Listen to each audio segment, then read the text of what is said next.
High students, आज हामी inorganic केमिस्ट्रीको part 4 हेर्छौँ, जुन चाहिँ लास्ट पार्ट हो इनअर्ग्यानिक केमिस्ट्रीको। लाइक, सेयर, सब्सक्राइब, घन्टी बजाइदिनु होला। मेटलर्जी र मेटलर्जीमा uses of iron, copper, zinc and aluminium and their alloys. र सबभन्दा पहिला हामी आइरनलाई हेर्छौँ।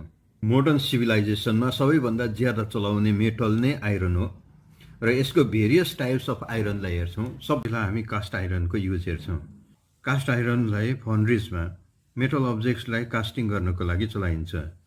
मेसिनरी पार्ट्स भयो, पाइप, गर्डर्स, रेलिङ एसेट्रा। अर्को आइरनको युजमा steel, rail, wheels, structural items, machineries, engineering goods, magnets, weapons बनाउनुको लागि चलाइन्छ। रट आइरन, जसलाई chain, wire, anchor, nail etcetera बनाउनुको लागि चलाइन्छ। आइरनको एलोय, स्टेनलेस स्टिल, जसमा आइरन 75%, क्रोमियम 10 to 15%, निकल 7 to 10%, कार्बन 0.05% to 1.5% हुन्छ। आइरनको अर्को एलोय इन्बार, जसमा निकल 36%, कार्बन 0.3% र उब्रेको आइरन स्टिल। मेङ्गनिज स्टिलमा आइरन छोडेर मेङ्गनिज र कार्बन पनि हुन्छ। मेङ्गनिज 10 to 14% र कार्बन 0.3%। अर्को आइरनको एलोय कोबाल्ट स्टिल भयो र कोबाल्ट स्टिलमा कोबाल्ट 35% र उब्रेको आइरन। अब कप्परको युजेस।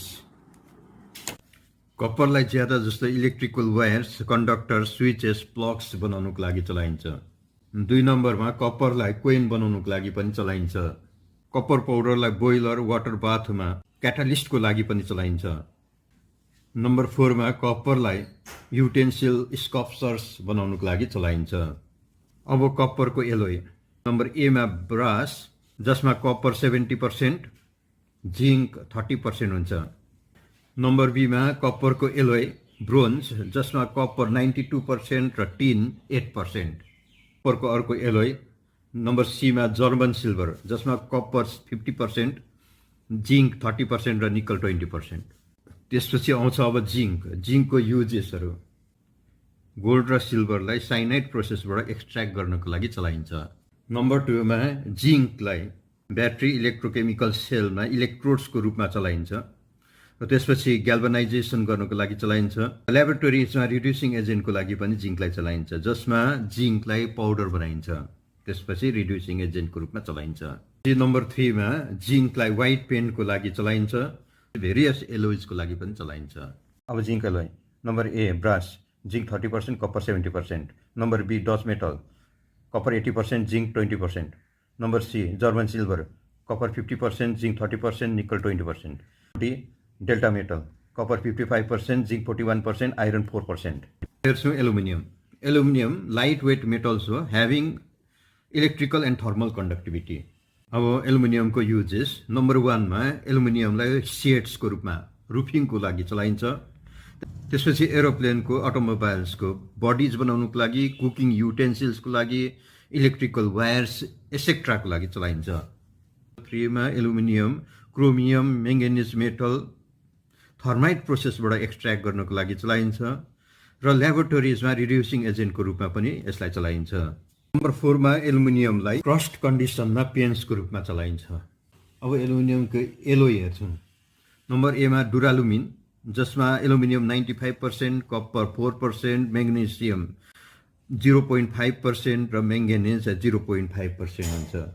र एलुमिनियमको अर्को एलोय हो म्याग्नेलियम, जसमा एलुमिनियम 60 देखिको 95% र म्याग्नेसियम 40 देखिको 50% हुन्छ। अब ओर्स एन्ड मिनरल्स हेर्छौँ। र मिनरल भनेको नेचुरली अकरिङ सब्सटेन्स। नम्बर 2 मा मिनरल्स सलिड, इनअर्ग्यानिक, केमिकल फर्मुलाले देखाउन सकिन्छ। दे आर एबायोजेनिक भनेको लिभिङ अर्गानिजमको बाई प्रोडक्ट छैन। अर्को मेटल्स र यसको कम्पाउन्ड्सहरू अर्थमा पाउँछौँ। कतिवटा मिनरलमा हायर पर्सेन्टेज मेटल हुन्छ, कतिवटा मिनरलमा लोवर पर्सेन्टेज मेटल हुन्छ। मिनरलको इक्जाम्पलहरू हेर्छौँ। बक्साइट भयो, Al2O3 2H2O, iron pyrites FeS2, haematite भयो Fe2O3, क्युओलिन एसेट्रा। ओर हेर्छौँ। मिनरल जसबाट मेटल कन्भिनियन्टली एन्ड प्रफिटेबली निकाल्न सक्छौँ त्यसलाई ओर भनेर भन्छौँ। अब मेटल्सको मिनरलहरू जिङ्कको मिनरल हेर्छौँ। 1 नम्बरमा आयो जिङ्क ब्लेन्ड ZnS, अर्को क्यालामाइन ZnCO3, जिङ्कसाइड ZnO। अब त्यसरी नै एल्युमिनियमको मिनरलहरू, एल्युमिनियमको mineral bauxite, gibbsite Al2O3 3H2, cryolite AlF3 3NAF, अर्को स्पाइनल MgO Al2O3। कप्परको मिनरल र कप्पर पाइराइड्स, चालको पाइराइड्स पनि भनेर भन्छ यसलाई, Cu2S Fe2S3। कप्पर ग्लेन्स और chalcocite Cu2S। Azurite 2CuCO3 CuOH twice. Malachite CuCO3 CuOH twice. अब आइरनको मिनरलहरू haematite Fe2O3, magnetite Fe3O4, साइडेराइट FeCO3। अब एउटा कुरो याद राख्नुपर्ने, all ores are minerals but all minerals are not ores. सबै ओरहरू मिनरल हो तर सबै मिनरलहरू ओर होइन। किनभने जस्तो आइरन पाइराइड छ हाम्रो प्रशस्तै मात्रामा हामीले अर्थमा पाउँछौँ। त्यो आइरन पाइराइड्सबाट हामीले प्रफिटेबली आइरन एक्सट्र्याक्ट गर्न सक्दैनौँ। यसैले गर्दाखेरि आइरन पाइराइड्सलाई आइरनको ओर भनेर मानिलिएको छैन। यदि हामीले आइरन एक्सट्र्याक्ट गर्नु परेको छ भने हेमाटाइटबाट एक्सट्र्याक्ट गर्छौँ र यसैले गर्दा हेमाटाइटलाई प्रिन्सिपल ओर अफ आइरन भनेर भन्छ। अब एउटा कुरो याद राख्नुपर्ने, ओर्सहरू माइनिङबाट पाउँछौँ र ओर्समा मेटल हुने गर्छ। ओर्सबाट मेटल निकाल्ने प्रोसेसलाई एक्सट्र्याक्सन अफ मेटल भनेर भन्छ। इम्प्योर मेटललाई प्युरिफाइङ गर्ने प्रोसेसलाई रिफाइनिङ अफ मेटल्स भनेर भन्छ। अब रिएक्टिभिटी सिरिजमा हेर्छौँ। सबभन्दा माथि पोटासियम, त्यसपछि sodium, calcium, magnesium, aluminium, zinc, iron, lead, copper, silver, gold.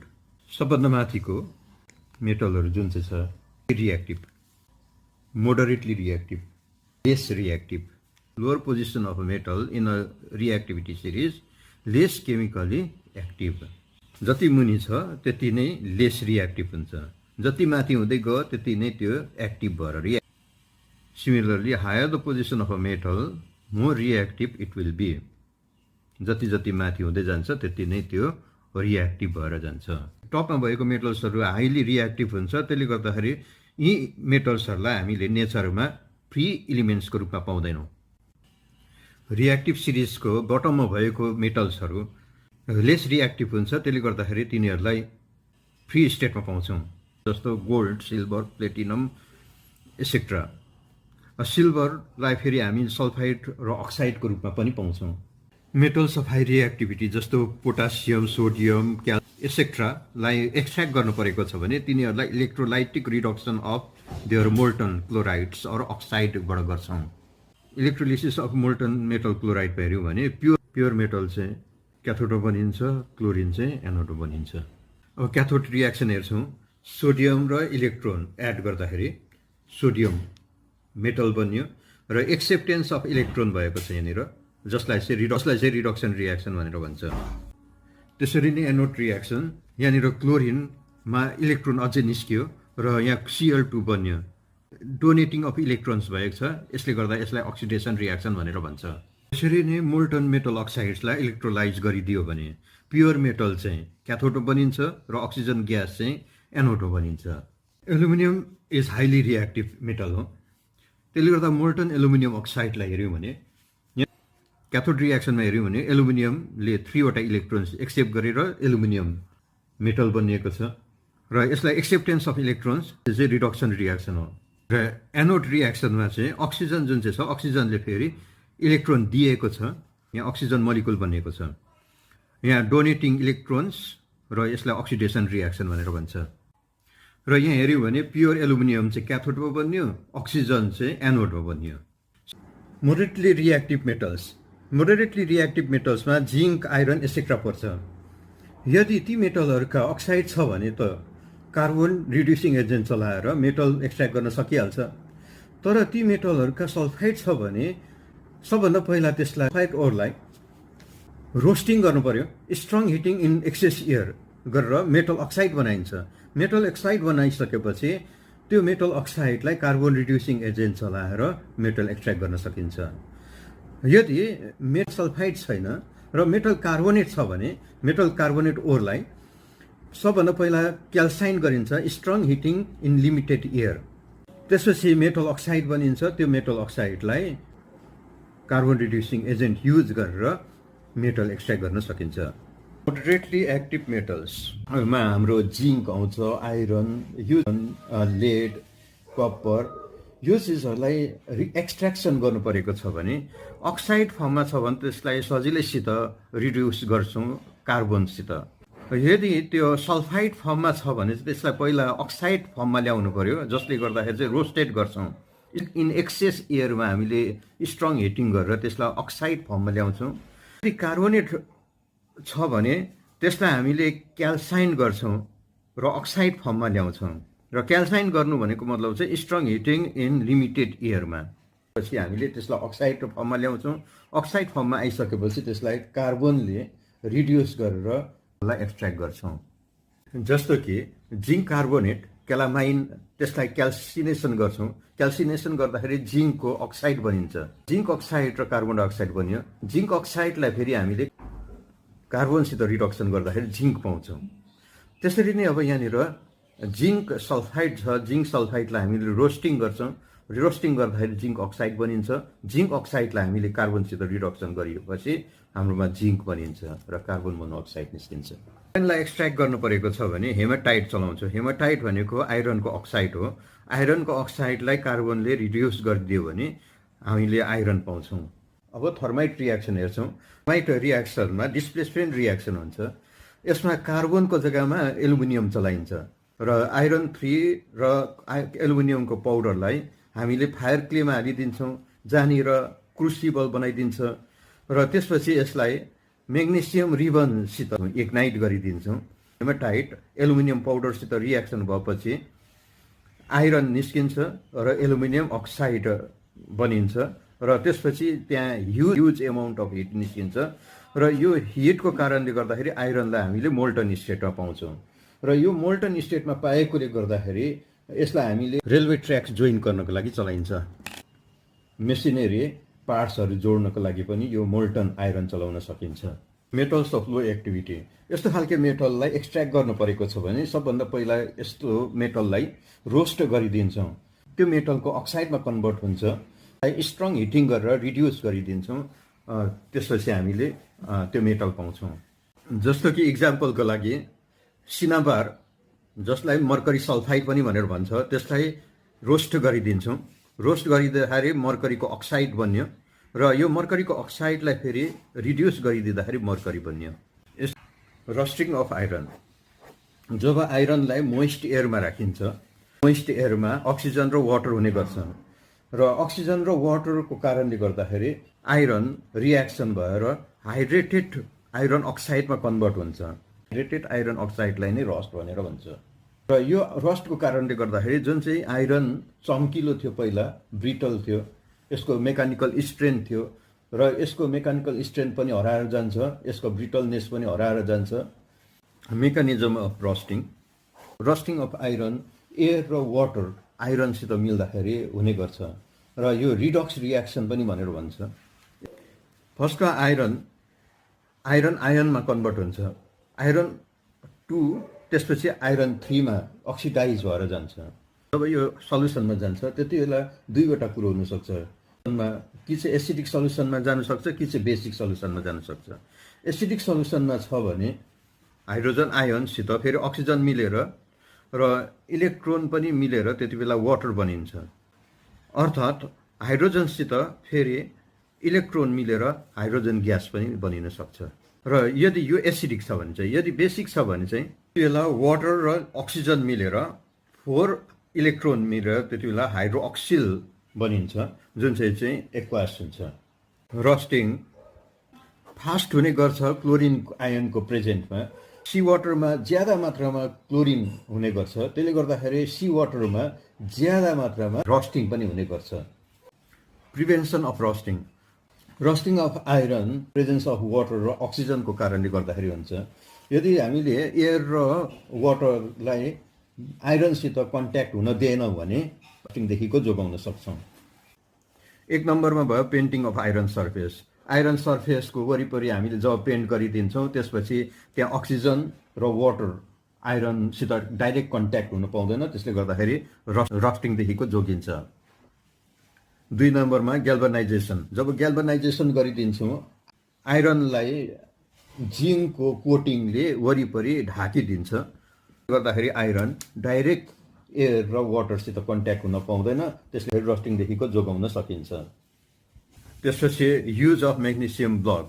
Magnesium block reactivity सिरिजमा हेऱ्यौँ भने आइरन जिङ्कहरूदेखिको हायर पोजिसनमा पर्दछ।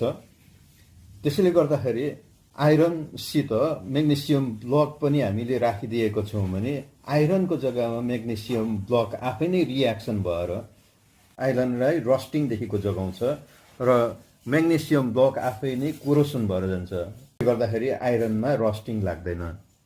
नम्बर 4 मा plating of iron surface. Tin र क्रोमियम कोरोसन रेजिस्टेन्ट हुन्छ। आइरनलाई टिन प्लेटिङ अथवा क्रोमियम प्लेटिङ गरेको हुन्छ, जसले गर्दाखेरि आइरन डाइरेक्ट अक्सिजन र वाटर भेपरसित कन्ट्याक्ट हुन पाउँदैन, त्यसले गर्दा आइरनमा रस्टिङ पनि लाग्दैन। अर्को कुरो यो आइरनलाई हेर्दाखेरि राम्रो पनि देखिन्छ।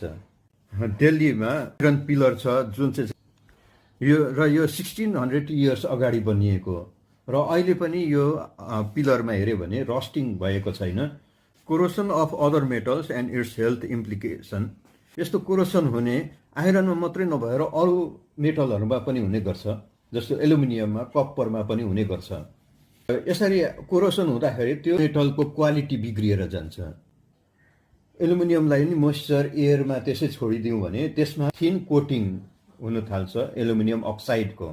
एल्युमिनियमलाई पुरा ढाकिदिन्छ थिन लेयरले, त्यसपछि एल्युमिनियम बाहिर मोइस्चरसित कन्ट्याक्टमा आउन सक्दैन, त्यसले गर्दाखेरि हुन सक्दैन, कोरोसन स्टप भएर जान्छ। एल्युमिनियमको थिक लेयरलाई चलाएर अरू मेटलको कोरोसनलाई जोगाउने जुन चाहिँ मेथड छ त्यसलाई एनोडाइजिङ भनेर भन्छ।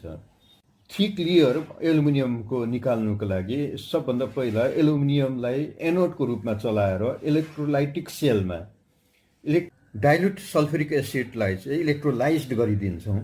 त्यति बेला अक्सिजन एनोडमा निस्किन्छ र जुन चाहिँ एनोडमा निस्किएको अक्सिजन छ, अक्सिजन एल्युमिनियमसित मिलेर चाहिँ एल्युमिनियम अक्साइड बनिन्छ र यो थिक भएर बस्छ र यो थिक भएको जुन चाहिँ एल्युमिनियम अक्साइड छ यसलाई हामीले चलाउन सक्छौँ। कोरोसन अफ कप्पर। जब हामीले कप्परलाई धेरै लामो समयसम्म बाहिर छोडिदिन्छौँ त्यो हावामा भएको अक्सिजन र मोइस्टसित मिल्छ र त्यहाँ बिस्तारी बिस्तारी बेसिक कप्पर कार्बोनेटमा कन्भर्ट हुन थाल्छ।